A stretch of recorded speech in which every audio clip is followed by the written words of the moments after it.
ध्यानस्थ गुग्गी ही गोष्ट आज ऐकायला बोक्या पण बसलाय. तू म्हणला सांग सांग मला गोष्ट सांग ना, तू कसं ध्यान केलंस. तर मी आज गोष्ट सांगतोय की मला खूप वाईट सवयी आहेत, चांगल्या सवयी आहेत आणि मी जसा सवयींचा गुलामच आहे. त्याबरोबर मला घरातली माणसं जे काही करतात ते करायला अतिशय आवडतं. म्हणजे आमच्याकडे पाहुणे आले की सोफ्यावर चढून बसायला मला खूप आवडतं. ते बसतात तसं मी बसतो. मी सोफ्यावर बसलो की काही पाहुणे मिश्किलपणे हसतात, तर काहींच्या चेहऱ्यावर फारच लाडावून ठेवलाय बुवा याला असा भाव असतो. पलंगावर चढून उशीवर डोकं ठेवून झोपलं की कसं सुरक्षित वाटतं. गाडीत बसून फिरायला जायची तर एकही संधी मी सोडत नाही. एकदा गाणं शिकायचाही मी प्रयत्न केला, पण तो फसला. आमचे पप्पा पहाटे उठून ध्यानाला बसतात. पप्पा करतात तसं ध्यान आपणही करून पाहावं असं अलीकडे माझ्या मनात यायला लागलं होतं. पप्पांना पहाटे 5 वाजता उठायची वाईट सवय आहे. आधी एक कर्णकर्कश गजर होतो, त्यानंतर हाताला बांधायच्या घड्याळाचा पण गजर होतो.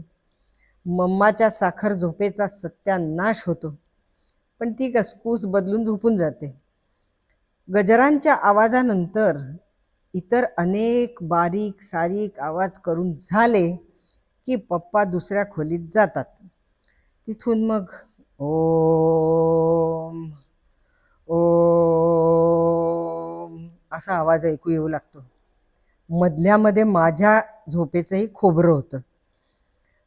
माझी बाहेर जायची वेळ झालेली असते, त्यामुळे मी नुसता बसलेला असतो.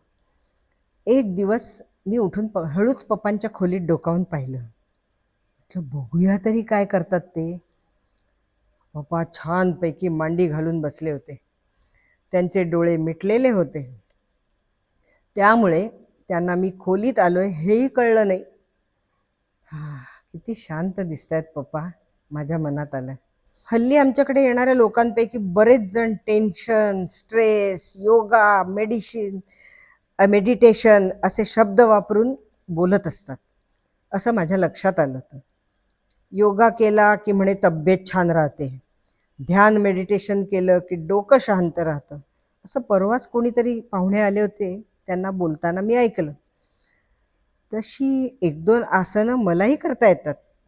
पप्पा म्हणतात, गुगी अधोमुख श्वानासन आणि ऊर्ध्वमुख श्वानासन काय छान करतो. ते म्हणे माझ्याचकडून शिकले ही 2 आसनं. अलीकडे टेन्शन आणि स्ट्रेस हेच सारखं सारखं ऐकून मलाही टेन्शन आहे असं वाटू लागलं. सकाळी जेवण झालं रे झालं की रात्रीचं जेवण मिळेल का याचं टेन्शन यायला लागलंय. जागरण फार व्हायला लागल्यामुळे स्ट्रेस वाढलाय.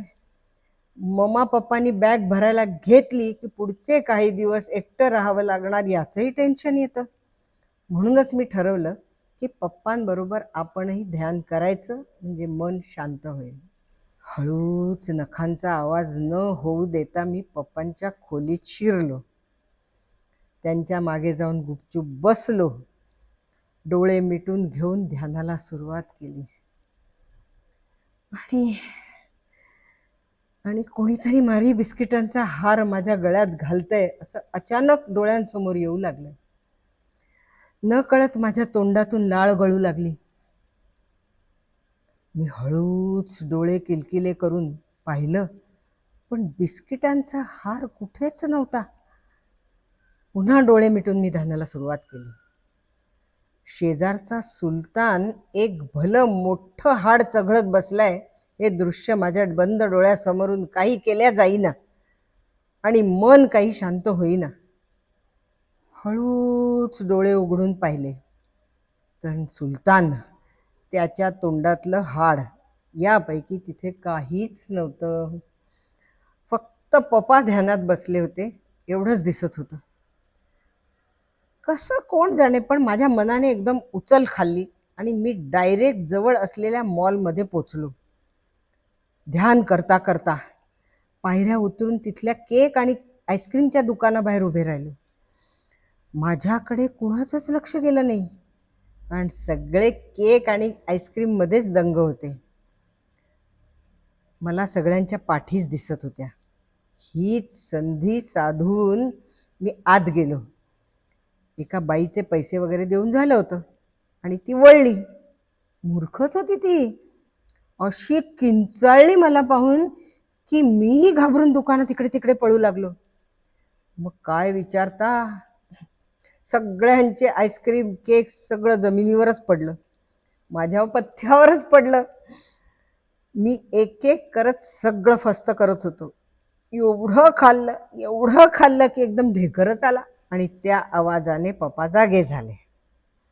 त्यांनी डावीकडे उजवीकडे वळून पाहिलं, पण मी काही त्यांना दिसलोच नाही, कारण मी त्यांच्या मागे होतो. त्यांनी ध्यान पुन्हा सुरू केलं. मलाही ध्यान करायला आवडत होतं, काहीतरी वेगळं करायला पाहायला मिळत होतं, पण ते खरं घडतच नव्हतं. म्हणून मी बोर झालो.